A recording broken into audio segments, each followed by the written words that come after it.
Hello guys and gals, and welcome to another episode of Unique Items. Today we're going to be going over another unique axe. I'm just clearing all the axes, why not? This one is a broad axe at 8 to 20 damage with a durability of 60, and it has a strength requirement of 50. This one is known as the Stonecleaver. The Stonecleaver is an interesting weapon. It's much better than a lot of the other unique axes that we've gone over previously, mainly because it actually has hit points with plus 30. It has chance to hit plus 20, which isn't like amazing, but it's better than nothing. It also has bonus damage, which is 50% bonus damage. So this is one of the few unique items that I've identified so far in the series that actually comes with the two modifiers that pretty much every melee needs, which is bonus damage and chance to hit. Although the chance to hit is relatively low, and the bonus damage is also relatively low. Although 50% isn't, like, awful. It's not amazing either. The main benefit that this particular axe seems to have is a 40% lightning res, which is really nice. The 40% lightning res can really come in handy when it comes to fighting specific monster types. So if you are in dungeons that have mainly like lightning damage, like familiars for instance, which are very high lightning damage monsters, this one can definitely come in handy. It's got extra hit points, it's got chance to hit and damage, and it can definitely be useful when you're fighting monsters that have, well, mainly lightning damage. Combine it together with a good lightning ring or amulet, you should be able to easily hit lightning cap.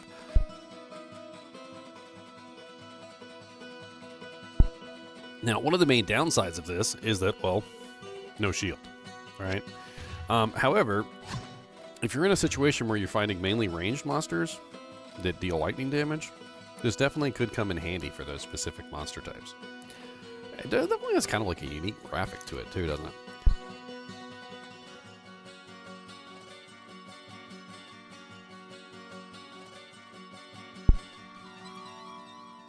Kind of looks almost like barbarianish with like a kind of like a fur-covered grip. It seems to be the same drop graphic as the other items, but it definitely has kind of like a unique axe graphic. This is the broad axe though, and if we do have another broad axe to check, but I'm pretty sure we already checked the Bloodslayer earlier, and I don't think the Bloodslayer was the same graphic. It's definitely a pretty nice one. I think this is one of those axes which could definitely come in handy for very specific levels that you might just whip out. Giggity. You might whip out when you're fighting lightning monsters. But overall, it's not going to outpace like other better options. Like for instance, if you happen to find a like King's Sword of Haste, or like even just a decent like champion's weapon would probably still outpace this by a mile. The other real main downside of having 40% lightning res on your two-handed weapon is that you could potentially have resistances on your shield. And while the 40% lightning res could come in handy if you don't have any other source, in most situations, if you have a decent shield which has resistances on it, which you can get some really nice resistant shields.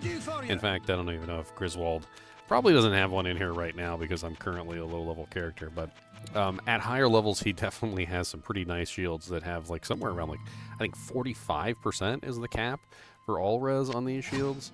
So like in general, when you're thinking about like the resistances on this, yeah, it's nice, but you could potentially get the resistances elsewhere. You know, it's like in Diablo 2, if you were to give up your shield slot on your paladin, you know, you can have like crazy amounts of all res on your paladin shield.